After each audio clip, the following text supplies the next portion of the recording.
Gracias, Padre, por estar aquí con nosotros. Nosotros vinimos aquí porque queríamos estar contigo y estamos muy agradecidos que nos hayas preservado la vida para este día y presentarnos ahora para tributarte la honra y la gloria. Al estar en este servicio de adoración, no queremos, Señor, pensar en nadie más, ni mirar a nadie más que solamente a ti. Por eso te rogamos que el Espíritu Santo tome control de nuestra vida, de tal manera que todo pensamiento, toda mirada y todo sentimiento esté conectado solamente contigo. Danos tu palabra y aliméntanos con ella, porque tenemos hambre de ella. Te lo pedimos en el nombre de Jesús. Amén. En el seminario profético, la revelación de Jesucristo, quiero aclarar que el sábado pasado dije que era el tema número 36, pero revisando en todos los sermones que he predicado, realmente fue el 35, porque había un duplicado ahí en los que tenía. Así que hoy realmente es el 36. ¿Y qué vamos a hacer ahora con este seminario? Vamos a concluir ese paréntesis que está en la profecía de las 7 trompetas de Apocalipsis y que, para ser más específico, está entre la 6ª y la 7ª trompeta.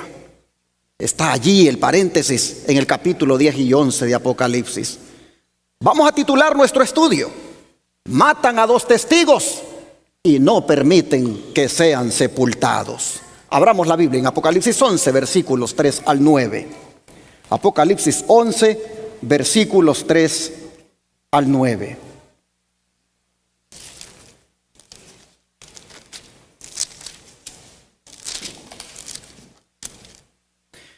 Y la Escritura dice, Apocalipsis 11, versículos 3 al 9. Y daré a mis 2 testigos que profeticen por 1260 días vestidos de cilicio. Estos testigos son los 2 olivos y los 2 candeleros que están en pie delante del Dios de la tierra. Si alguno quiere dañarlos, sale fuego de la boca de ellos y devora a sus enemigos. Y si alguno quiere hacerle daño, debe morir él de la misma manera. Estos tienen poder para cerrar el cielo a fin de que no llueva en los días de su profecía, y tienen poder sobre las aguas para convertirlas en sangre y para herir la tierra con toda plaga cuantas veces quieran. Cuando hayan acabado su testimonio, la bestia que sube del abismo hará guerra contra ellos y los vencerá y los matará. Y sus cadáveres estarán en la plaza de la grande ciudad, que en sentido espiritual se llama Sodoma y Egipto, donde también nuestro Señor fue crucificado. Y los de los pueblos, tribus, lenguas y naciones verán sus cadáveres por 3 días y medio y no permitirán que sean sepultados. ¿Quiénes son estos 2 testigos, llamados también los 2 olivos y los 2 candeleros, que están de pie delante del Dios de la tierra, que se los mata y sus cadáveres son dejados en la plaza de una gran ciudad y no permiten que sean sepultados? ¿Quiénes son?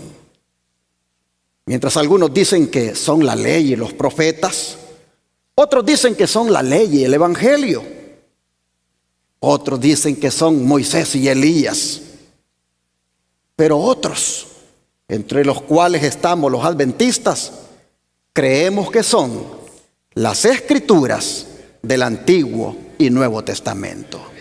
¿Por qué lo decimos?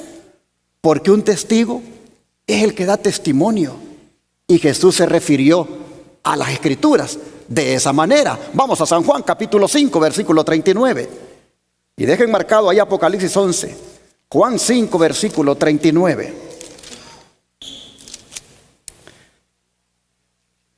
Y la Escritura dice: escudriñad las Escrituras, porque a vosotros os parece que en ellas tenéis la vida eterna, y ellas son las que dan testimonio de mí. Así que, hermanos y hermanas, si queremos saber quién es Jesús, debemos escudriñar ¿qué cosa? Las Escrituras, porque ellas testifican de Él. Ellas son sus testigos. Y cuando hablamos de escudriñarlas, estamos hablando de investigar, de examinar. Es decir, no debemos estudiarlas así por encima nada más, sino que debemos profundizar, comparando un texto con otro. Debemos incluso ver si lo que está escrito en el Antiguo como que se escribe en el Nuevo, dándole cumplimiento. Prácticamente, hermanos y hermanas, es estudiar la Biblia en su contexto. Cuando se hace eso, entonces sí, estamos como cavando profundamente y buscando el significado de lo que leemos. El don de profecía lo dice de la siguiente manera: esfuércense por entender completamente cada pasaje que lean. Fijen un versículo en su mente y después de haberlo estudiado ustedes mismos con oración, tratando de entender a fondo cada palabra expresada, presenten ese versículo a los alumnos. Tiene muy poco valor examinar superficialmente las Escrituras. Si hemos de comprender las palabras de Cristo, la reflexión debe ir acompañada del escudriñamiento de las Escrituras. Debiéramos abrirlas con gran reverencia y no en forma descuidada y desganada. En este tiempo, como en los días de Cristo, las Escrituras se entenderán y se interpretarán erróneamente. Si los judíos las hubieran estudiado con corazones piadosos, fervorosos y humildes, su escudriñamiento habría sido recompensado, no solamente con un verdadero conocimiento del tiempo, sino también de cómo se produciría la primera aparición de Cristo. No habrían atribuido la gloria de la segunda venida de Cristo a la primera. Tenían el testimonio de Daniel, de Isaías y de otros profetas. Tenían las enseñanzas de Moisés. Cristo mismo estaba en medio de ellos y aún así continuaban escudriñando las Escrituras en busca de alguna evidencia de su venida. Al mismo tiempo, hacían con Cristo lo que se había profetizado que harían. Se encontraban tan enceguecidos que no conocieron el tiempo de su visitación ni lo que estaban haciendo. Y así cumplieron la Escritura. Y muchos hacen hoy lo mismo, debido a que no han entendido el mensaje probatorio que se encuentra en el mensaje de los 3 ángeles. Hay quienes escudriñan las Escrituras tratando de probar que estos mensajes se cumplirán en el futuro. Reconocen la veracidad de los mensajes, pero fallan en ubicar el lugar que les corresponde en el cronograma profético. Por lo tanto, los tales están en peligro de confundir a la gente respecto a ese asunto. No perciben ni comprenden el tiempo del fin ni dónde colocar estos mensajes. Así, hermanos y hermanas, en Sermones Escogidos, tomo 1, página 251, la mensajera del Señor hablaba al pueblo adventista de cómo se debe relacionar con la Biblia. Dice que se debe escudriñar. Dice que se debe procurar entender. Dice que se debe uno esforzar por tratar de comprender el mensaje de Dios en la Biblia. Y qué triste es, dice, que a veces somos como los judíos, que por no escudriñar, por no profundizar, malinterpretamos. Y pone el caso del mensaje de los 3 ángeles. Muchos dicen que este no es el tiempo de predicar dicho mensaje. Hay algunos que dicen que eso se ha de hacer cuando ya la ley dominical se firme y que este no es el tiempo de predicar de ellos. Yo he oído adventistas que dicen eso. Pero esto es una muestra de lo erróneos que están en la interpretación por el escudriñamiento tan superficial que hacen de la Biblia. Hermanos, si hay un tiempo en el cual se debe predicar el mensaje de los tres ángeles, es ahora. Cuando venga el fuerte pregón, eso será otra cosa, hermanos. Pero ahora ya debería de estarse predicando estos mensajes. Y así entonces el don de profecía nos muestra el error que se comete cuando se estudia así por encima nada más la Escritura. Yo creo, hermanos y hermanas, que nosotros deberíamos dedicar tiempo para profundizar más en el estudio de la Biblia. ¿No creen ustedes? Nosotros deberíamos cavar más hondo y tratar de encontrar lo que Dios tiene para nosotros. Me llamó la atención en esta declaración que leímos, que dice que no hay que tratar la Biblia con desgano, que deberíamos realmente tener interés. Yo les pregunto, ¿cuántos estamos agradecidos con Dios por la Biblia? La Biblia, hermanos, es la brújula. La Biblia es la carta de Dios para nosotros. La Biblia es el alimento que necesitamos. ¿Cómo deberíamos entonces, con mucho interés y con mucha reverencia? Hay veces cuando la Biblia anda en el carro tirada allá debajo de los asientos. Y cuando ya en la casa se va a hacer el culto y tu Biblia, no sé, y va a buscarla en el carro y andaba tirada debajo de los asientos porque no tuvieron aquella gentileza de tomarla y entrar con ella a la casa. Deberíamos, hermanos, este libro santo, tenerle un gran respeto y tratarlo con consideración y reverencia. Bueno, es interesante que mientras los judíos tristemente no comprendieron la Biblia por no profundizar, por no escudriñarla, por no examinarla, por no investigarla, los bereanos en cambio fueron todo un ejemplo en estas cosas. ¿Qué dice de ellos la Biblia? Vamos al libro de Hechos, capítulo 17, verso 11. Libro de Hechos, capítulo 17, verso 11. Y la Escritura dice, hablando de los hermanos de Berea, voy a leer el 10 también.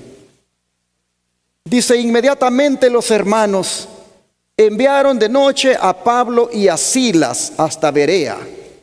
Y ellos, habiendo llegado, entraron en la sinagoga de los judíos. Y estos eran más nobles que los que estaban en Tesalónica, pues recibieron la palabra con toda solicitud, escudriñando cada día las Escrituras para ver si estas cosas eran así.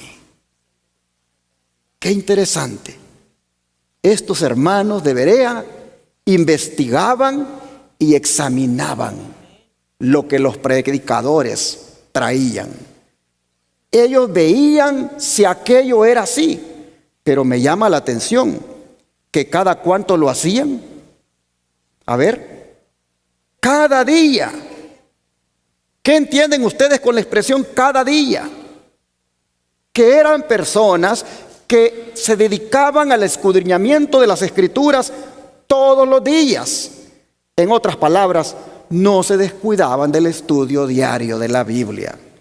¿Y por qué razón? Porque ellas les testificaban acerca del Jesús que Pablo les predicaba. Porque ellas también no solamente les testificaban de Jesús, sino también les iluminaban su entendimiento. Pues Juan dice en la profecía que ya leímos que esos dos testigos, los cuales son el Antiguo y el Nuevo Testamento, son, dice también, candeleros. ¿Y qué tiene un candelero? ¿Y para qué sirve esa luz del candelero? Para iluminar. Vamos otra vez a Apocalipsis 11:4 para leer la comparación. Apocalipsis 11, verso 4. Y aquí nos dice, estos testigos son los dos olivos y los dos candeleros que están en pie delante del Dios de la tierra. Oh, pónganle atención, hermanos, porque la Biblia, el Antiguo y Nuevo Testamento, que son los testigos, Dice que son los 2 olivos y los 2 candeleros que están en pie delante del Dios de la tierra. Cuando ustedes leen esto, hermanos y hermanas, ustedes pueden ver que estos son símbolos tomados de la visión de los 2 olivos que tuvo el profeta Zacarías. ¿Qué les parece si vamos a leer esa visión? Zacarías capítulo 4, versículo 1 al 6. Zacarías 4, versos 1 al 6. Y la escritura dice, Zacarías 4, 1 al 6. Volvió el ángel que hablaba conmigo y me despertó como un hombre que es despertado de su sueño. Y me dijo, ¿qué ves? Y respondí, he mirado y he aquí un candelero todo de oro, con un depósito encima, y sus 7 lámparas encima del candelabro, y 7 tubos para las lámparas que están encima de él. Y junto a él 2 olivos, el uno a la derecha del depósito y el otro a su izquierda. Proseguí y hablé diciendo a aquel ángel que hablaba conmigo, ¿qué es esto, Señor mío? Y el ángel que hablaba conmigo respondió y me dijo, ¿no sabes qué es esto? Y dije, no, Señor mío.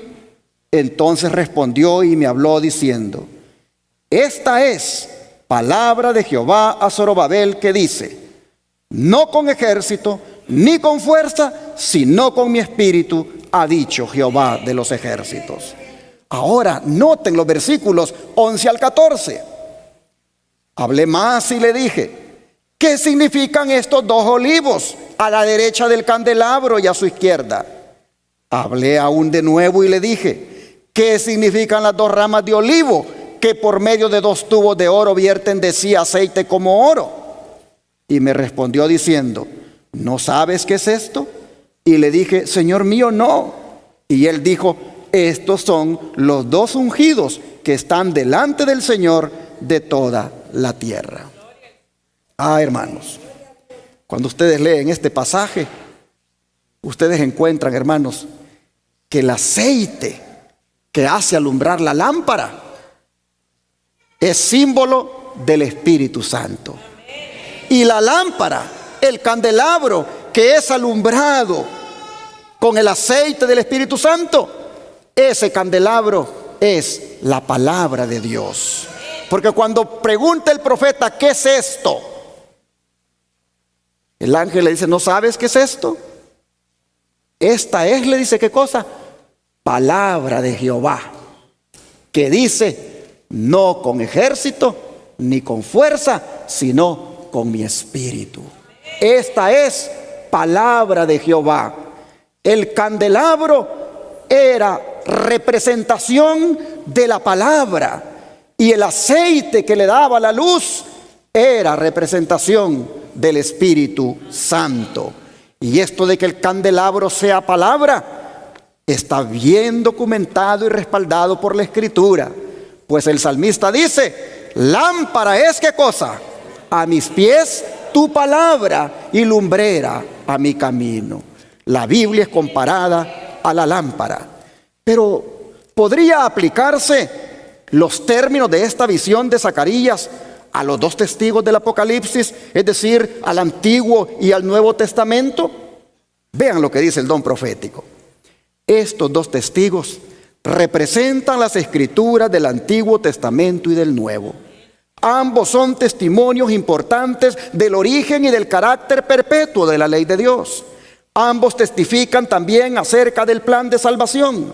Los símbolos, los sacrificios y las profecías del Antiguo Testamento se refieren a un Salvador que habría de venir. Y los evangelios y las epístolas del Nuevo Testamento hablan de un Salvador que vino tal como fuera predicho por los símbolos y la profecía.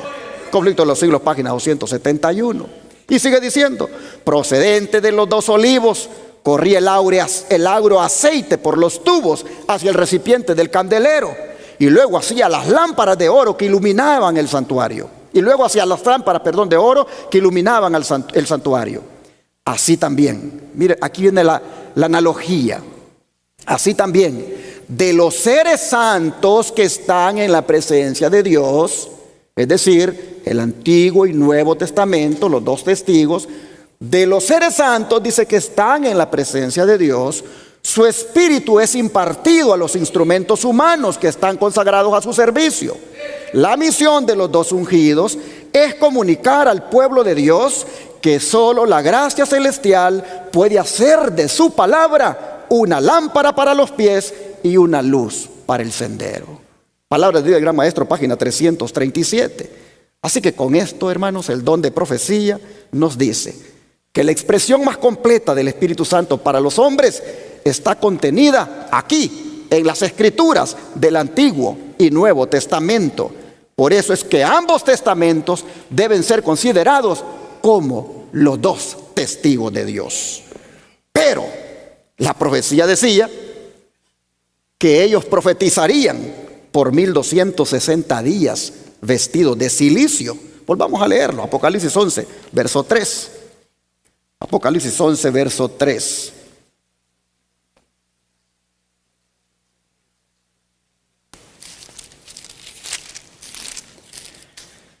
Y la Escritura dice: y daré a mis dos testigos que profeticen por 1260 días, vestidos ¿de qué manera? Vestidos de cilicio. ¿Qué cosa es el cilicio? El cilicio era, hermanos, vestirse de color negro. Era vestirse de luto, en señal de duelo, como también de oscuridad. Ahora es interesante que los 1260 días son los mismos 42 meses del verso 2. Miren ustedes, ya prediqué de esto el sábado pasado, pero lo voy a recalcar. Pero el patio que está fuera del templo, déjalo aparte y no lo midas, porque ha sido entregado a los gentiles y ellos hollarán la ciudad santa 42 meses. ¿Por qué decimos que los 42 meses del verso 2 son los mismos 1260 días del verso 3? Porque cuando usted multiplica 42 meses por 30 días que tiene un mes bíblico, le salen 1260 días. Y lo que nos está diciendo la profecía es, en el verso 2, que los gentiles harían de las suyas por 1260 días en contra de la ciudad santa, que en este caso es un símbolo de la iglesia. Pero en el verso 3 nos dice el papel que jugaría la iglesia durante esos 1260 días, que es prácticamente predicar en tiempos de oscuridad, predicar de tal manera que era como vestirse de luto. Mis hermanos, en profecía se aplica el principio de interpretación profética de día por año. Y en este caso los 1260 días son prácticamente 1260 años en los cuales hubo luto y oscuridad aquí en este mundo y hubo dolor. La pregunta es, ¿cuándo comenzaron esos 1260 años y cuándo terminaron en la historia? Siendo nosotros historicistas en la manera de interpretar las profecías, les pongo a continuación, por la luz del don de profecía, cuándo comienzan los 1260 días o 42 meses o tiempos y la mitad de un tiempo de Daniel 7, cuándo comienzan y cuándo terminan. Aquí está. Dice los 42 meses y los 1260 días designan el mismo plazo. O sea, el tiempo durante el cual la iglesia de Cristo iba a sufrir bajo la opresión de Roma. Los 1260 años del dominio temporal del Papa comenzaron en el año 538 y debían terminar en 1798. En dicha fecha entró en Roma un ejército francés que tomó preso al Papa, el cual murió en el destierro. A pesar de haberse elegido un nuevo Papa al poco tiempo, la jerarquía pontificia no volvió a alcanzar el esplendor y poderío que antes tuviera. Así el conflicto de los siglos, en la página 270, nos confirma lo anterior que les mencioné. Mis hermanos, pero qué periodo más triste fueron esos 1260 años. En ese tiempo, las escrituras fueron prohibidas. y prácticamente se promovieron las supersticiones paganas, se diseminaron por todas partes sobre la iglesia como una vestidura de silicio que oscurece la luz. La razón que se dio para prohibir la lectura de la Biblia era porque decían que la Biblia solo la podía entender el clero, los obispos, los sacerdotes, y decían que la gente no podría entenderla y por lo tanto la prohibieron. Para todavía complicar las cosas, no estaba la Biblia traducida a los diferentes idiomas en que está traducida hoy, y eso dio pie para que el obispo de Roma viniera a hacer de la Biblia unas interpretaciones que confundían a las personas, y así obtuvo poder universal sobre las mentes, sobre las conciencias de los hombres, y prácticamente arropó a las escrituras en un silicio, en una cubierta completamente oscura, negra, simbólicamente hablando. El don de profecía lo describe así. Y acerca de los dos testigos, el profeta declara: profetizarán 1260 días vestidos de saco negro. Durante la mayor parte de dicho período, los testigos de Dios permanecieron en oscuridad. El poder papal procuró ocultarle al pueblo la palabra de verdad y poner ante él testigos falsos que contradijeran su testimonio.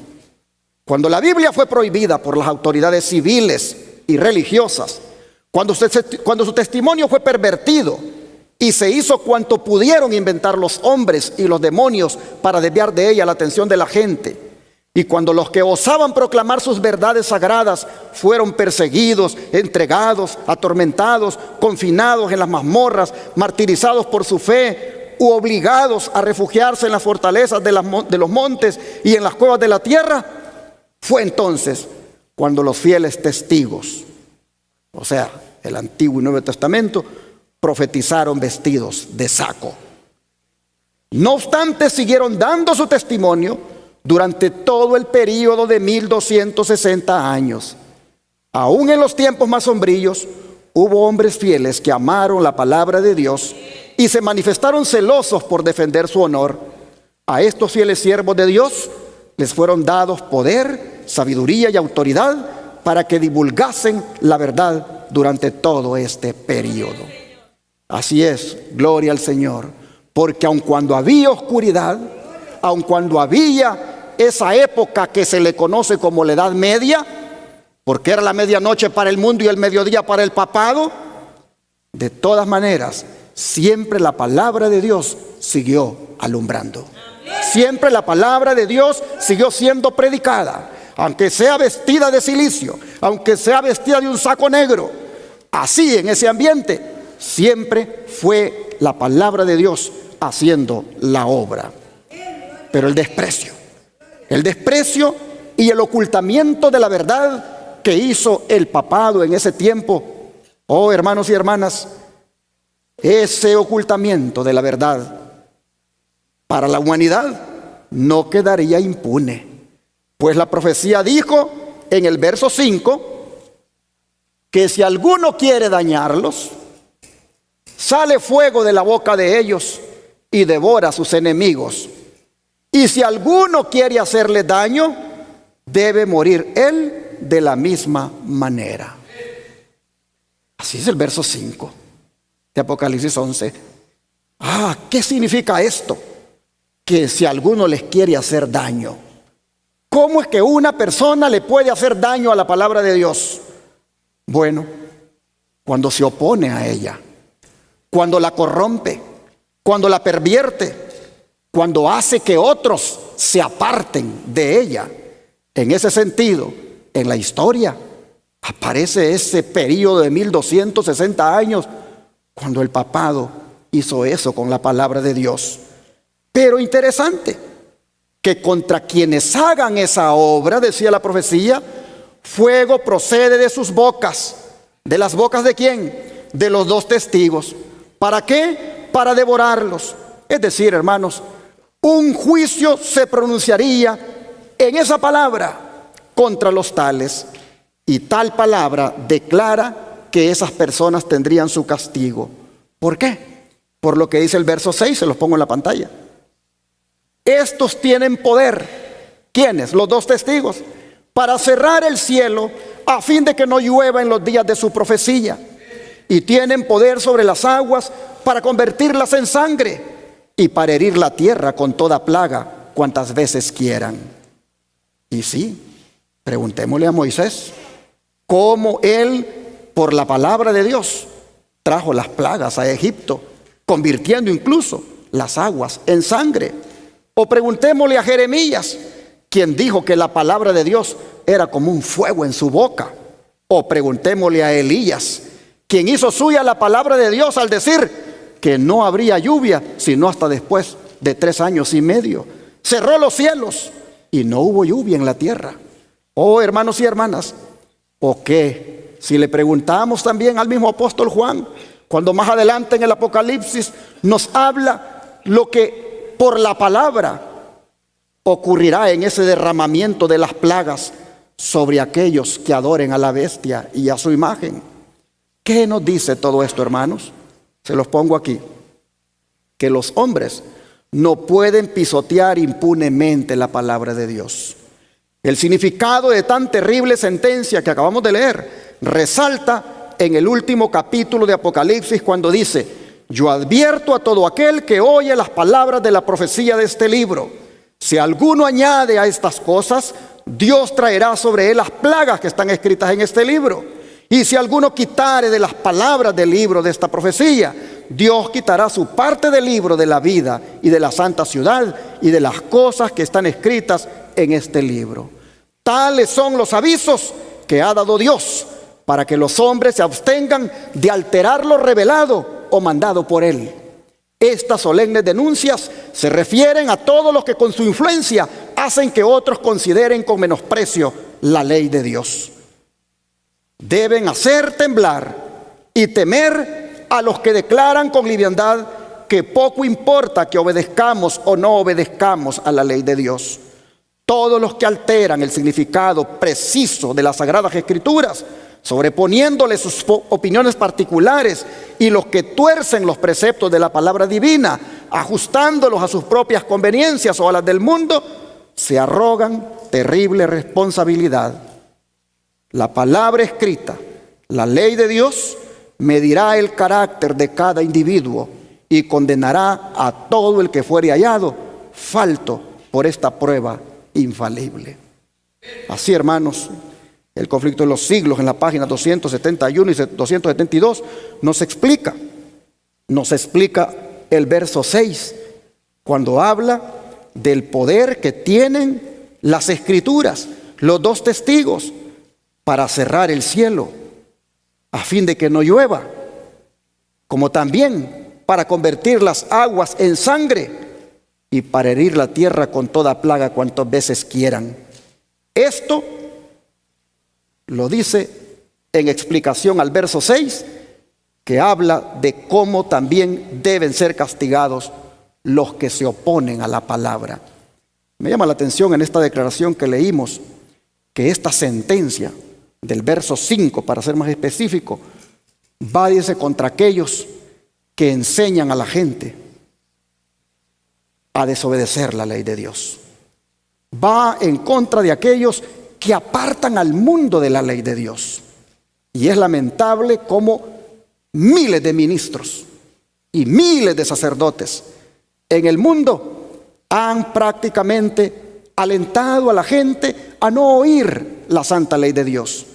Al predicar solamente de que somos salvos por gracia, han hecho de la gracia un libertinaje, y prácticamente todas las personas salvados por la gracia están pisoteando cada uno de los mandamientos.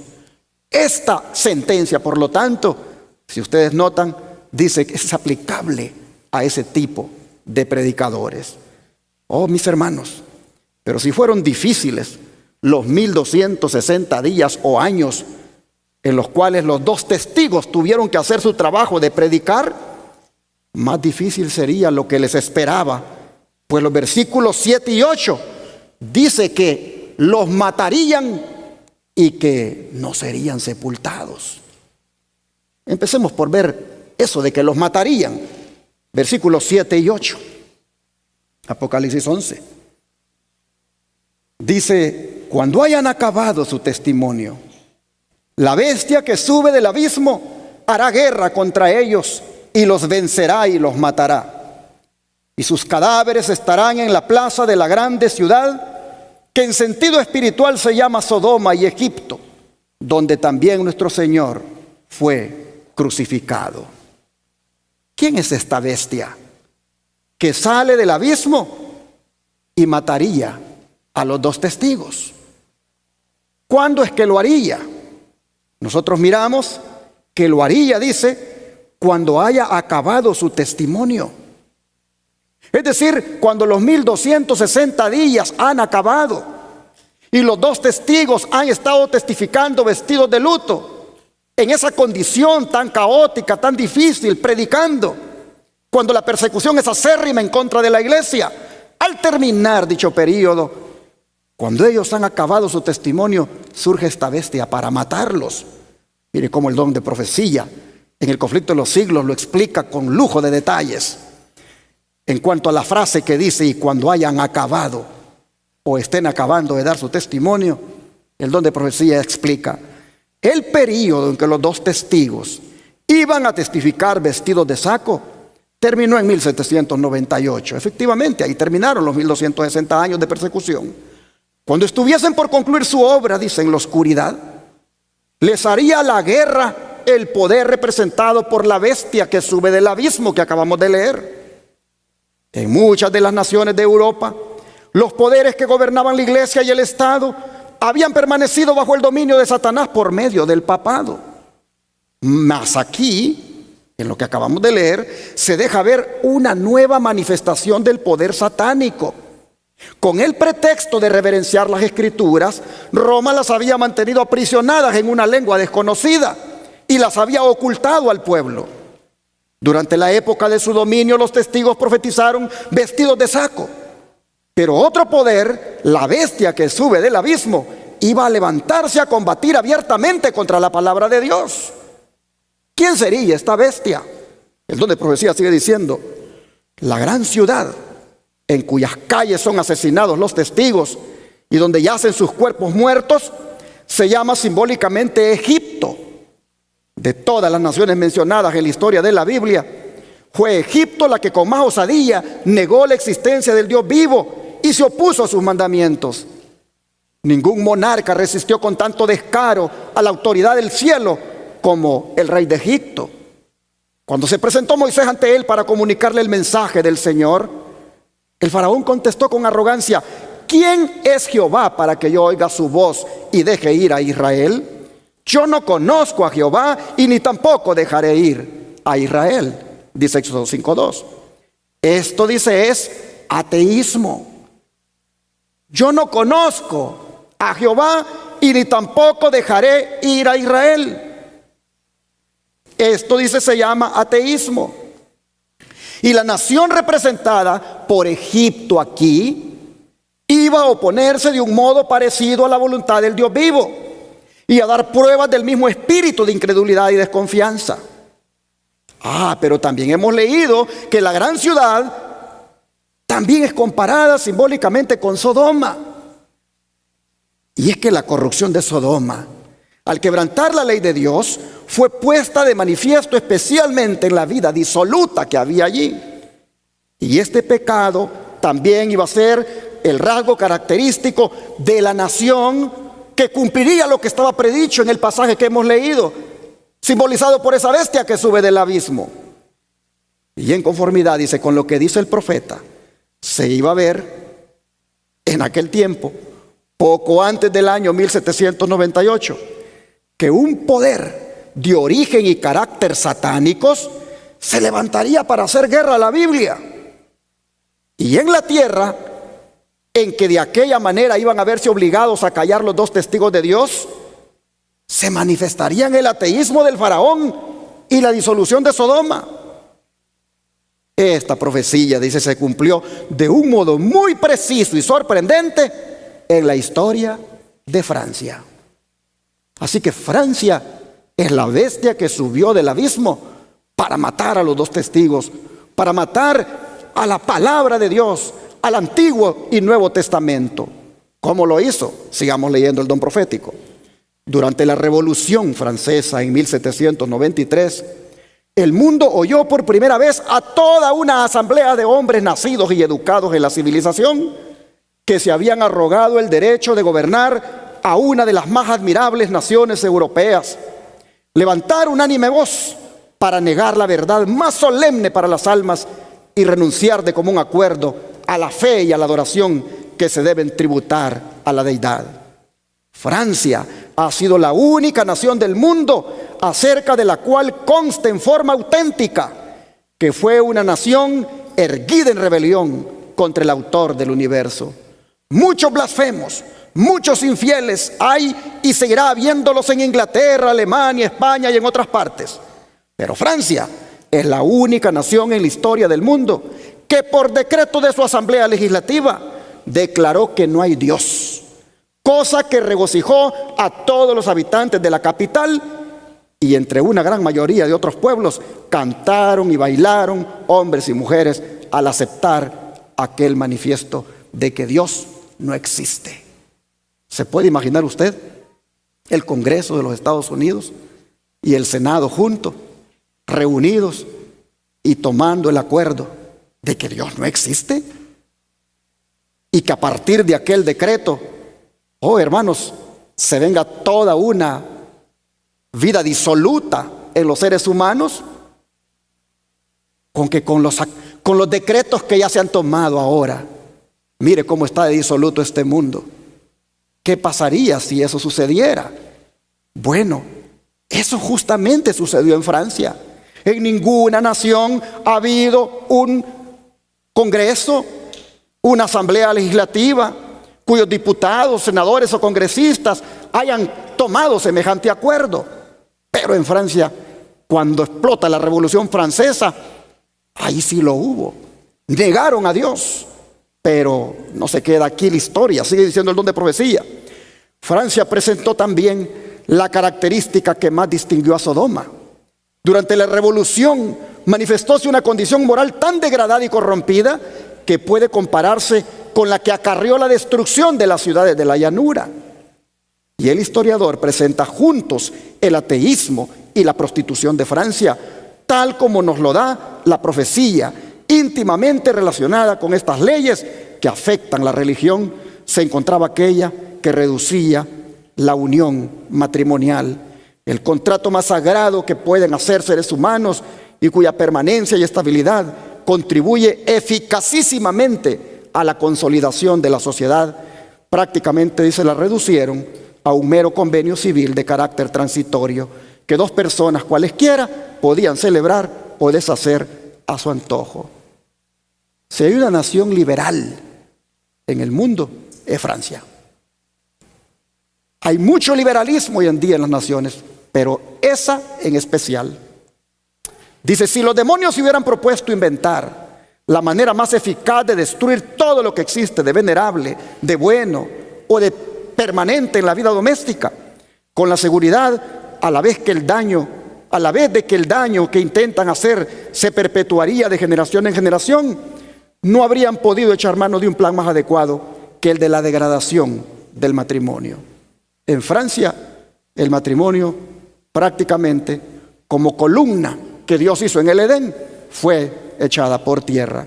Dice que Sophie Amol, notable actriz que se distinguía por la agudeza de sus dichos, definió el casamiento republicano como el sacramento del adulterio.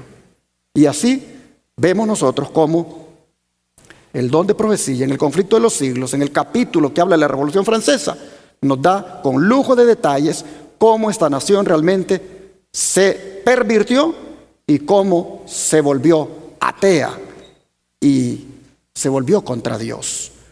Pero nosotros leímos que dice que Sodoma y Egipto eran prácticamente un símbolo de lo que Francia se vino a convertir, y que allí, dice, nuestro Señor fue crucificado. Vamos a ver cómo es que eso de que el Señor fue crucificado. en Sodoma y Egipto, símbolo de lo que Francia vino a convertirse. El don de profecía dice, en donde también el Señor de ellos fue crucificado. Entre comillas, y viene la explicación. ¿Cómo es que esto se cumplió? En Francia se cumplió también este rasgo de la profecía. En ningún otro país se había desarrollado tanto el espíritu de enemistad contra Cristo. En ninguno había hallado la verdad tan acerba y cruel oposición. En la persecución con que Francia afligió a los que profesaban el Evangelio, crucificó también a Cristo en la persona de sus discípulos. Francia se volvió una perseguidora del pueblo de Dios. Francia le dio muerte a miles y miles de cristianos. Y en la muerte de aquellos cristianos, allí estaban crucificando a Cristo. Así lo dice el don de profecía, lo vuelvo a leer. En la persecución con que Francia afligió a los que profesaban el Evangelio, crucificó también a Cristo en la persona de sus discípulos. Siglo tras siglo, la sangre de los santos había sido derramada. Mientras los valdenses sucumbían en las montañas del Piamonte a causa de la palabra de Dios y del testimonio de Jesús, sus hermanos, los albigenses de Francia, testificaban de la misma manera por la verdad. En los días de la Reforma, los discípulos de esta habían sucumbido en medio de horribles tormentos. Reyes y nobles, mujeres de elevada alcurnia, delicadas doncellas, la flor y nata de la nación, se habían recreado viendo las agonías de los mártires de Jesús. Como Nerón en el Coliseo romano se gozaba con sus senadores mirando cómo las fieras se comían a los cristianos en la arena, así también dice, en esta época los reyes, los nobles y las mujeres de elevada alcurnia, delicadas doncellas, la flor y nata de la nación, también se recreaban viendo cómo los mártires eran muertos en Francia. Y va a destacar a unos, los valientes hugonotes. Así se le conocía a los cristianos protestantes en Francia, hugonotes. Los valientes hugonotes, dicen, su lucha por los derechos más sagrados al corazón humano, habían derramado su sangre en muchos y rudos combates. Los protestantes eran considerados como fuera de la ley y sus cabezas eran puestas a precio y se les cazaba como a fieras. Dice, la iglesia del desierto, es decir, los pocos descendientes de los antiguos cristianos que aún quedaban en Francia en el siglo XVIII, escondidos en las montañas del sur, seguían apegados a la fe de sus padres. Cuando se arriesgaban a congregarse en las faldas de los montes o en los páramos solitarios, eran cazados por los soldados franceses y arrastrados a las galeras, donde llevaban una vida de esclavos hasta su muerte. A los habitantes más morales, más refinados e inteligentes de Francia, se les encadenaba y torturaba horriblemente entre ladrones y asesinos. Otros, tratados con más misericordia, eran muertos a sangre fría y a balazos, mientras que indefensos oraban de rodillas. Centenares de ancianos, de mujeres indefensas y de niños inocentes eran dejados muertos en el mismo lugar donde se habían reunido para celebrar su culto. Es decir, los agarraban en los momentos que estaban adorando a Dios. Al recorrer, dice, la falda del monte o el bosque para acudir al punto en donde solían reunirse, no era raro, dice, hallar a cada trecho cadáveres que maculaban la hierba o que colgaban de los árboles. Su país, asolado por la espada, el hacha y la hoguera, se había convertido en vasto y sombrío yermo. Estas atrocidades no se cometieron en la Edad Media, sino en el siglo brillante de Luis XIV, en que se cultivaba la ciencia y florecían las letras, cuando los teólogos de la corte y de la capital eran hombres instruidos y elocuentes y que afectaban poseer las gracias de la mansedumbre y del amor. Hoy estamos leyendo mucho el conflicto de los siglos y no lo estoy leyendo todo, pero le animo cuando vaya a su casa que agarre el capítulo que habla de la reforma, de la revolución en Francia. Yo aquí del formato digital estoy leyendo de la página 274, pero puede ser que en su libro varíe en formato de libro, o puede ser que esté también con otro título, Pero igual, hermanos, léase la historia. Nosotros somos los adventistas del séptimo día, historicistas. Interpretamos la profecía desde ese ángulo historicista. Y la historia nos confirma que la única nación que mató a los dos testigos, es decir, al Antiguo y el Nuevo Testamento, que los mató en la vida de aquellos que predicaban de ellos, la historia nos dice que la única que ha hecho eso es Francia.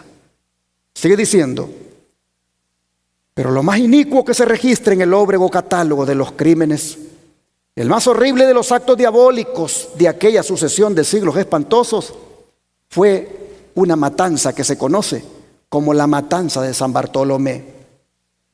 Todavía se estremece horrorizado el mundo al recordar las escenas de aquella carnicería, la más vil y alevosa que se registra. El rey de Francia, instado por los sacerdotes y prelados de Roma, sancionó tan espantoso crimen.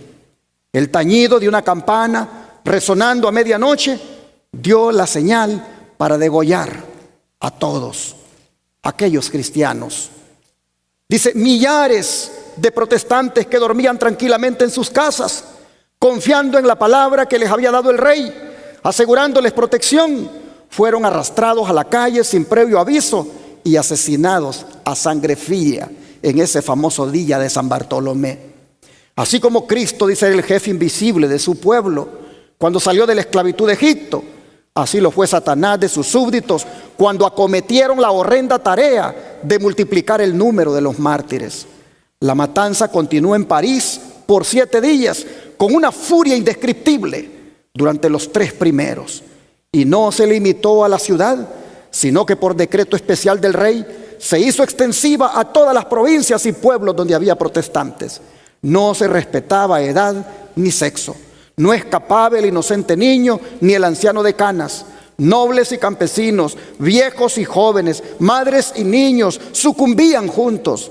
La matanza siguió en Francia por espacio de 2 meses y perecieron en ella 70,000 personas de la flor y nata de la nación. La locura de la Revolución Francesa, hermanos, haciendo todo esto, negando a Dios, negando la Escritura y matando a los que creían en Dios y creían en la Escritura. Sigue diciendo: cuando la noticia de esa matanza de San Bartolomé, del día de San Bartolomé, llegó a Roma, el regocijo del clero, dice, no tuvo límites. Es decir, el obispo y sus asociados, sus asistentes, se gozaron de que mataran a estos protestantes. El cardenal de Lorena premió al mensajero que le trajo la noticia con 1000 duros. Y el cañón de San Ángelo tronó en alegres salvas. Se oyeron las campanas de todas las torres. Innumerables fogatas convirtieron la noche en día. Y Gregorio XIII, ese papa, acompañado de los cardenales y otros dignatarios eclesiásticos, se encaminó en larga procesión hacia la iglesia de San Luis, donde el cardenal de Lorena cantó el Te Deum. Se acuñó una medalla para conmemorar la matanza y aún pueden verse en el Vaticano 3 frescos de Vasari representando la agresión contra el almirante al rey en el concilio, maquinando la matanza y la matanza misma. Gregorio, ese papa, envió a Carlos la rosa de oro y a los 4 meses de la matanza escuchó complacido el sermón de un sacerdote francés que habló de ese día tan lleno de dicha y alegría cuando el Santísimo Padre recibió la noticia y se encaminó hacia San Luis en solemne comitiva para dar gracias a Dios. Esto es historia y esto la gente no lo sabe porque no se los dicen en las iglesias. Este es el cumplimiento de lo que acabamos de leer. ¿Qué harían con los 2 testigos? Esa bestia del abismo llamada Francia. Sigue diciendo: el mismo espíritu maestro que impulsó la matanza de San Bartolomé fue también el que dirigió las escenas de la revolución. Jesucristo, miren ustedes lo que hizo Francia. Jesucristo fue declarado impostor y el grito de unión de los incrédulos franceses era: aplastada al infame, lo cual decían refiriéndose a Cristo. Las blasfemias contra el cielo y las iniquidades más abominables se daban la mano y eran exaltados a los mejores puestos los hombres más degradados y los más entregados al vicio y a la crueldad.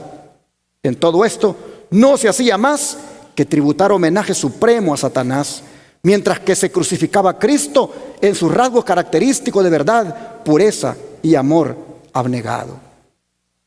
La bestia que sube del abismo, hemos leído que dice que hará guerra contra ellos, es decir, contra los dos testigos, y prevalecerá contra ellos y los matará. Hemos leído aquí en Apocalipsis 11. Bueno, mire cómo sucedió. El poder ateo, dice, que gobernó a Francia durante la Revolución y el reinado del terror, hizo a Dios y a la Biblia una guerra como nunca la presenciara el mundo. El culto de la deidad fue abolido por la Asamblea Nacional. Se recogían Biblias para quemarlas en las calles, haciendo cuanta burla de ellas se podía. La ley de Dios fue pisoteada, las instituciones de la Biblia abolidas. El día del descanso semanal fue abandonado y en su lugar se consagraba un día de cada 10 a la orgía y a la blasfemia. El bautismo y la comunión quedaron prohibidos y en los sitios más a la vista, en los cementerios, se fijaron avisos en que se declaraba que la muerte era un sueño eterno, es decir, no hay resurrección. Incrédula completamente Francia con sus decisiones legislativas. Oh, mis hermanos, pero si lo leído hasta aquí es horrible sobre lo que hizo Francia al matar simbólicamente a los dos testigos, el Antiguo y el Nuevo Testamento, lo que sigue es una blasfemia declarada. Pues el versículo 9 y 10, vea lo que dice. Y los de los pueblos, tribus, lenguas y naciones verán sus cadáveres por 3 días y medio y no permitirán que sean sepultados. Y los moradores de la tierra se regocijarán sobre ellos y se alegrarán y se enviarán regalos unos a otros, porque estos dos profetas habían atormentado a los moradores de la tierra. Así, hermanos y hermanas, nosotros vemos que los dos testigos fueron rechazados por el mundo junto con el mensaje que predicaban. ¿Por qué? Porque les atormentaba su conciencia. Y se alegraron tanto de que la voz disidente y reprensora no se escuchara más, que hasta se intercambiaron, dice, regalos entre ellos. Mientras tanto, los testigos sufrieron un gran ultraje, pues dice que fueron dejados en las calles sin sepultar. En los tiempos antiguos era una desgracia y la tragedia más grande dejar cuerpos expuestos y sin sepultar, privados de la sepultura. Pero eso efectivamente hizo Francia. Simbólicamente, 3 días y medio proféticos que menciona aquí la Biblia, fue que estuvieron los cadáveres simbólicos de los testigos, Antiguo y Nuevo Testamento, tirados prácticamente en las calles de París. Y cuando digo 3 días y medio como simbólico, me refiero, hermanos, a 3 años y medio que duró este decreto francés en contra del cristianismo y de la Biblia. Prácticamente el 26 de noviembre de 1793 que se emitió el decreto, hasta el 17 de junio de 1797, cuando se anuló dicho decreto, se cumplieron los 3 días y medio de los que habla aquí, en los cuales estuvieron los cadáveres de los 2 testigos tirados en las calles y no se permitió que se les diera sepultura.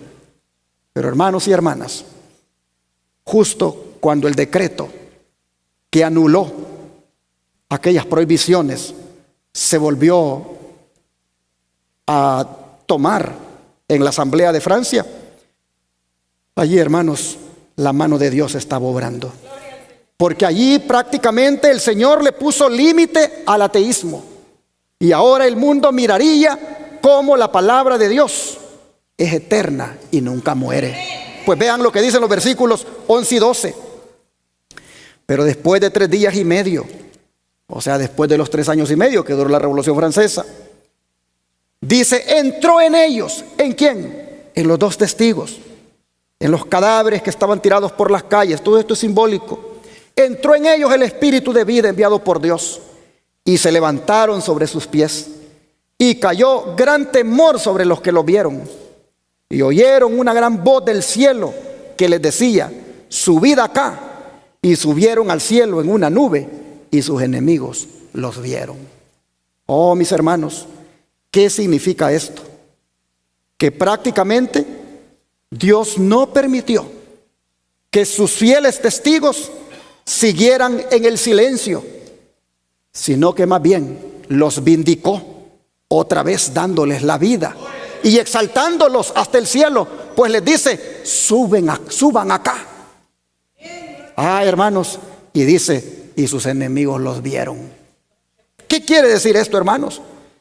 Que lo vieron como a partir de entonces la Biblia se comenzó a propagar como nunca. Los enemigos vieron cómo la Biblia comenzó ahora a traducirse a todos los idiomas que hubieran en este mundo. Los enemigos vieron cómo las sociedades bíblicas se comenzaron a formar y comenzaron prácticamente las Biblias a distribuirse por todas partes. El sube acá que Dios le dirige a los testigos es una vindicación, es una exaltación de lo que hubo de la Biblia después que la Revolución Francesa terminó. El don de profecía lo comenta así. Dice, desde que Francia le declarara la guerra, estos dos testigos de Dios han recibido mayor honra que nunca antes. En el año de 1804 se organizó la Sociedad Bíblica Británica y Extranjera. Este hecho fue seguido de otros semejantes en otras partes de Europa, donde se organizaron sociedades similares con numerosas ramas esparcidas por muchas partes del continente. En 1816 se fundó la Sociedad Bíblica Americana. Cuando se creó la Sociedad Británica, la Biblia circulaba en 50 idiomas y desde entonces ha sido traducida a centenares de idiomas y dialectos. Durante los 50 años que precedieron a 1792, se daba muy escasa importancia a la obra de las misiones en el extranjero. No se fundaron sociedades nuevas y eran muy pocas las iglesias que se esforzaban por extender el evangelio en los países paganos. Pero en las postrimerías del siglo XVIII se vio un cambio notable. Los hombres comenzaron a sentirse descontentos con los resultados del racionalismo y comprendieron la gran necesidad que tenían de la revelación divina y de la experiencia religiosa. Desde entonces la obra de las misiones en el extranjero se extendió rápidamente. Los adelantos de la imprenta dieron notable impulso a la circulación de la Biblia. El incremento de los medios de comunicación entre los diferentes países, la supresión de las barreras del prejuicio y del exclusivismo nacional y la pérdida del dominio temporal del pontífice de Roma han ido abriéndose paso a la palabra de Dios. Hace ya muchos años que la Biblia se vende en las calles de Roma sin que haya quien lo impida. Y en el día de hoy ha sido llevada a todas las partes del mundo habitado. Los dos testigos cobraron vida. Los dos testigos, Dios les dio vida. Los dos testigos, Dios les dijo, suban acá. Y los enemigos han visto cómo la palabra de Dios no muere. Y se ha cumplido lo que dice Isaías 48. Vamos a leerlo.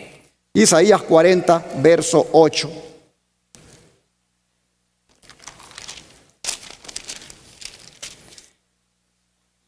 Sécase la hierba, marchítase la flor, mas la palabra del Dios nuestro permanece para siempre. El secar aquí de la hierba es prácticamente la muerte de los seres humanos, y el marchitar de la flor es prácticamente esa gloria que los hombres se atribuyen. Pues el salmista, el profeta dice, se puede morir la gente, se les puede morir la gloria, pero la palabra de nuestro Dios permanece para siempre. Aunque hayan agarrado las Biblias para quemarlas en Francia, aunque inclusive hoy los satanistas se den el lujo en el YouTube de arrancarles las páginas, pueden arrancarle las páginas a este libro, pero la palabra de Dios permanece para siempre. Oh, hermanos y hermanas, el profeta Isaías ha dicho aquí que lo que edifique sobre la autoridad de los hombres cualquiera, eso será derribado. Mas lo que se edifique sobre la roca de la palabra de Dios, eso permanecerá para siempre. Y esto de que fue derribado o que será derribado, hermanos, ocurrió en Francia. Esa nación, hermanos, cosechó lo que sembró al negar la palabra de Dios, pues su sociedad se convirtió en un caos político y social semejante al terremoto del versículo 13. Vamos otra vez a Apocalipsis 11, porque todo esto es simbólico. Apocalipsis 11, versículo 13. Dice: en aquella hora hubo un gran terremoto, y la 10ª parte de la ciudad se derrumbó, y por el terremoto murieron en número de 7,000 hombres, y los demás se aterrorizaron y dieron gloria al Dios del cielo. Hermanos y hermanas, aquí nosotros vemos varios términos, pero estos términos son símbolos, son simbólicos que describen el estado en el cual se convirtió Francia como resultado de su revolución. Francia promovió el ateísmo, y el ateísmo derivó en comunismo y trajo sobre sus habitantes muchas pérdidas, empezando con su aristocracia. La nobleza por herencia quedó abolida, y en consecuencia los títulos de príncipe, duque, conde no se le otorgó a nadie más. El pionero adventista Esteban Haskell dijo que la monarquía fue sacudida como resultado de la Revolución Francesa, y el gran ejército de nobles, que algunos historiadores calculan como siendo 7,000, perdieron sus títulos. El gobierno quedó prácticamente en manos de la clase media. Y así, hermanos y hermanas, dice el versículo 14, que concluye: la 6ª trompeta en su segundo ay, y que el tercer ay ya viene pronto. Es decir, la 7ª trompeta está por sonar. La pregunta es: ¿estará por sonar o ya comenzó a sonar? Eso lo miraremos en el próximo estudio. Por ahora, solo quiero que aprendamos la lección de que los que se rebelan a la palabra de Dios y la hacen morir en sus vidas o la rechazan, estos caen en tinieblas y vienen al fracaso, como ocurrió con Francia. Por eso, hermanos y hermanas, es menester que nosotros atendamos las palabras del apóstol Pedro, que se encuentran en la 2ª carta, capítulo 1, verso 19. Segunda de Pedro, capítulo 1, verso 19.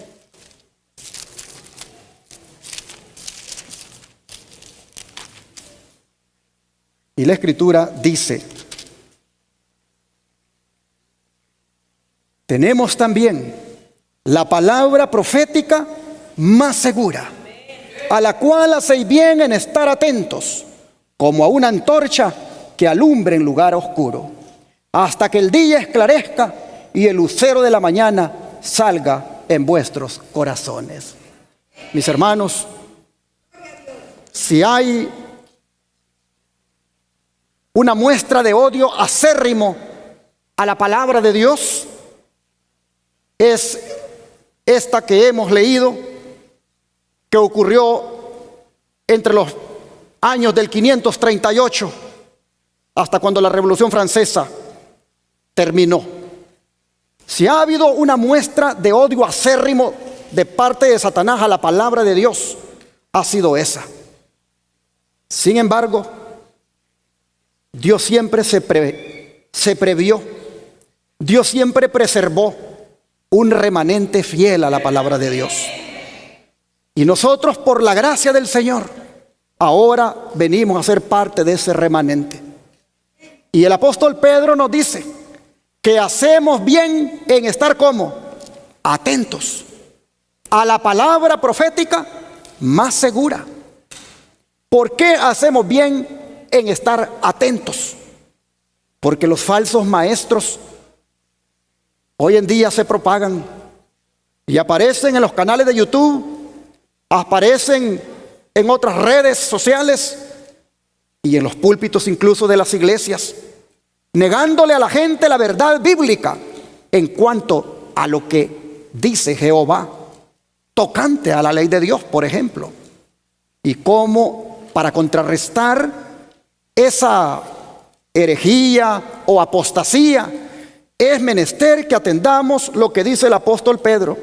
Es decir, estar atentos a la palabra profética, porque esta palabra dice qué cosa, es más segura.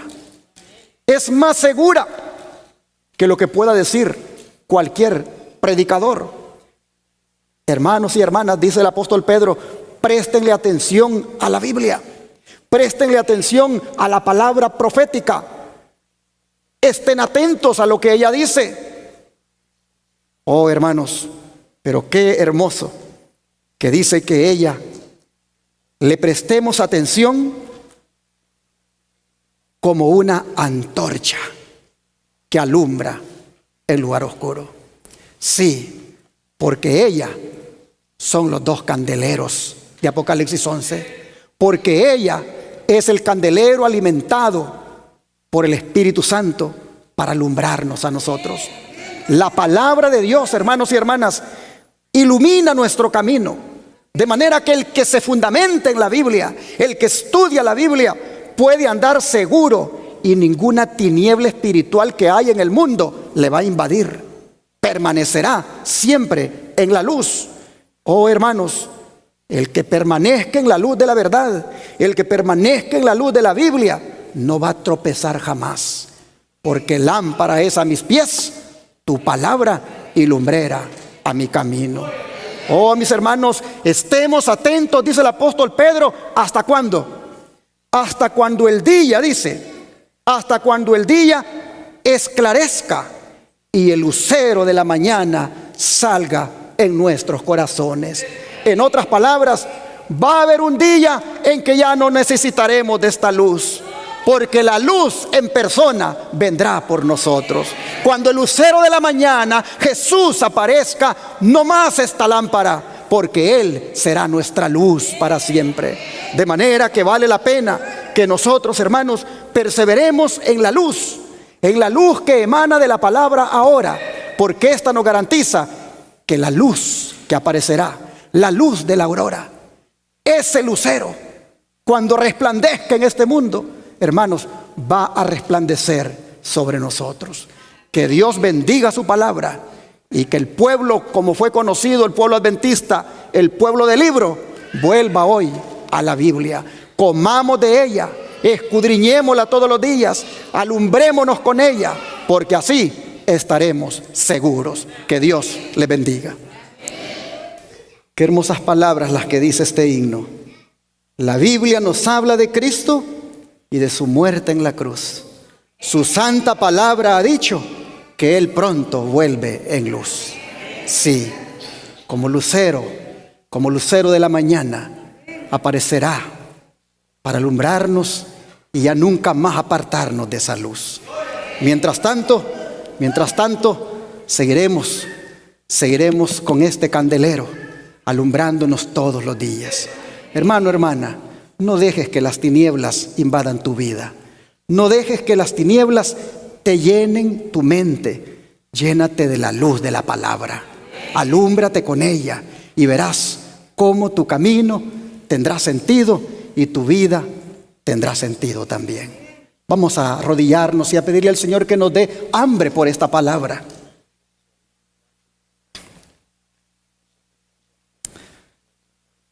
Amante Dios y Padre, te damos gracias por tu santa palabra, porque ella es viva y eficaz, es como una espada de doble filo. Y ella, Señor, nos edifica, nos alimenta, nos consuela, nos instruye. En fin, Señor, ¿qué pudiéramos nosotros encontrar en otra parte que no lo encontremos aquí en tu palabra? Así que, Padre, siendo tu palabra un gran tesoro, te rogamos que nosotros extraigamos de este tesoro las joyas preciosas que hay en él. Señor, te rogamos que también de este pozo de agua viva agarremos agua para beber todos los días. Te rogamos, Señor, que del alimento que hay en esta palabra nosotros podamos comer diariamente. Padre, te agradecemos por las sagradas escrituras, porque el Espíritu Santo las inspiró para que fueran de bien para nosotros. Hoy te rogamos que nos ayudes para que apreciemos tan grande regalo y volvamos todos a estudiar las escrituras. Si bien es cierto, Satanás se ha propuesto en épocas de la historia prácticamente exterminarlas, hacer que desaparezcan. Oh Padre, si bien es cierto que eso ha sucedido así, también sabemos que fue porque unos fueron fieles a ti, se preservó tu palabra. Y por eso ahora la tenemos, y por eso ahora te hemos conocido, por eso ahora sabemos quién tú eres, porque en tu palabra hemos aprendido de ti. Ayúdanos, Señor, como pueblo, a ponerle atención más a la palabra, a ser alumbrados con ella como antorcha, hasta que el día esclarezca y vengas tú como lucero de la mañana. Ayúdanos, Señor, como iglesia, a volver a la Biblia, a volver a tomar tiempo para escudriñarla, a volver a hacer de ella nuestro libro más sagrado. Señor, te pedimos que así sea, en el nombre de Jesús. Amén.